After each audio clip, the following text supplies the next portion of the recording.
Assalamualaikum warahmatullahi wabarakatuh. Penciptaan Nabi Adam dan proses roh yang dimasukkan kepada Nabi Adam. Dalam Al-Quran diterangkan, surat Al-Baqarah ayat 30, wa idh qala rabbuka lil malaikati inni ja'ilun fil ardi khalifah qalu ataj'alu fiha man yufsidu fiha wa yasfiku ad-dima' wa nahnu nusabbihu bihamdika wa nuqaddisu lak qala inni a'lamu ma la ta'lamun. Dan ingatlah ketika Tuhanmu berfirman kepada para malaikat, aku hendak menjadikan khalifah di bumi. Mereka berkata, apakah engkau hendak menjadikan orang yang merusak dan menumpahkan darah di sana, sedangkan kami bertasbih memujimu dan menyucikan namamu. Dia berfirman, Allah, sesungguhnya aku mengetahui apa yang tidak kamu ketahui. Kemudian Allah menampakkan wujud Nabi Adam yang panjangnya 60 dirah dan menciptakan pada tubuh Adam 360 otot kecil, 240 otot besar, dan bagian kepala ada 7 jalan tembus lubang, dan memberi 2 tangan dan juga memberi 2 kaki dan lain-lain. Dan sempurnalah ciptaan Allah, maha suci Allah, sebaik-baik zat yang menciptakan para makhluk. Abu Musa al-Ash'ari berkata, sewaktu Allah menciptakan kemaluan Nabi Adam, Allah berfirman, ini adalah amanahku, maka janganlah engkau menggunakan kecuali pada haknya. Ibnu Abbas berkata, Allah menciptakan 3 perkara dengan tangannya. Yang pertama adalah Nabi Allah Adam, yang kedua pohon tuba, dan yang ketiga adalah papan yang di dalamnya tertulis kitab Taurat. Ibarat kata tangan adalah kekuasaan Allah, karena Allah mempunyai sifat mukhalafah lil hawadisi, tidak sama dengan para makhluk. Surat Yasin, innama amruhu idza arada syai'an ay yaqula lahu kun fayakun. Sesungguhnya keadaannya apabila dia menghendaki sesuatu, hanyalah berkata kepadanya kun fayakun, jadilah, maka terjadi. Surat Yasin ayat 82. Ibnu Abbas berkata, ketika Nabi Adam masih berupa perongkolan tanah, lihat, iblis melewati dan mengetuk perut Nabi Adam dengan jarinya, dan sebab ketukan itulah jadilah pusar pada perut Adam.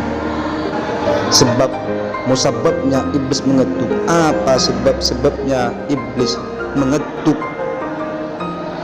perut Nabi Adam?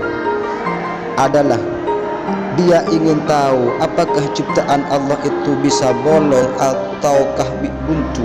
Dan ketika mengetahui kalau itu bolong, maka iblis masuk pada perut Nabi Adam dan menerobos ke anggota-anggota tubuh Nabi Adam, mulai dalam sampai luar dan sampai pada otot-otot kecuali hati. Karena pada hati siapapun tidak bisa menerobos kecuali Allah Subhanahu wa ta'ala. Iblis tidak diberi kemampuan menerobos hati, karena hati adalah baitur rabbih.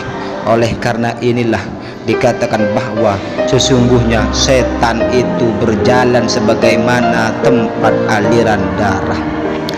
Ibnu Abbas berkata, ketika Allah mau meniupkan ruh pada jasad Adam, maka Allah mengutus roh agar masuk pada tubuh Adam mulai dari kepala. Oleh sebab itulah kepala dinamakan Yafukha. Diceritakan bahwa roh tersebut membangkang dan enggan masuk dan protes pada Allah, ya Allah, bagaimana mungkin saya masuk pada tempat yang gelap? Kemudian Allah Subhanahu wa ta'ala memanggilnya 3 kali, tapi roh tadi tidak menghiraukan. Akhirnya dimasukkanlah ia dalam jasad dengan paksa. Maka Allah memberi wahyu padanya, andai kamu mau masuk dengan tulus, maka kamu pun keluarnya juga tulus. Tetapi ilmuku sudah tertera di zaman azali bahwa kamu masuknya secara paksa, maka keluar pun juga secara paksa. Di saat roh masuk pada otak, ia berputar-putar sampai 100 tahun, lalu turun pada kedua mata. Seketika itu Nabi Adam alaihissalam bisa melek, terus melihat pada jasadnya yang masih berupa rongkolan batu bata. Kemudian turun ke lubang hidung, terus bisa menghirup udara dan bernafas dan bersin, lalu turun ke mulut dan lisan. Saat itu Allah memberi ilham untuk memujinya, dan berkatalah lisan tadi, alhamdulillahi rabbil alamin. Dan Allah menjawab, yarhamuka rabbuk, dan ini untukmu dan anak cucumu. Oleh sebab inilah sunnah untuk mendoakan orang-orang yang bersin. Diceritakan saat Adam memuji Allah, maka Allah menjawab, karena inilah aku menciptakan kamu wahai Adam. Lalu roh turun lagi ke dada, tulang rusuk dan perut, maka Adam bisa melihatnya kalau roh itu berpindah-pindah terus, dan tiap roh pindah maka anggota tadi jadi daging, tulang, roh dan darah. Di saat roh sudah sampai di lutut, maka Adam tergesa-gesa untuk berdiri tapi tidak mampu, maka Allah berfirman, khuliqal insanu min ajal sawrikum ayati fala tasta'jilun. Manusia diciptakan bersifat tergesa-gesa, kelak akan aku perlihatkan kepadamu tanda-tanda kekuasaanku, maka janganlah kamu meminta aku menyegerakannya. Dan di saat roh merata di seluruh jasad Nabiullah Adam, maka Adam bergerak, berdiri, dan sempurnalah ciptaan Allah dengan izin yang maha menghidupkan tulang yang sudah hancur. Wallahu a'lam bishawab. Al-Fatihah.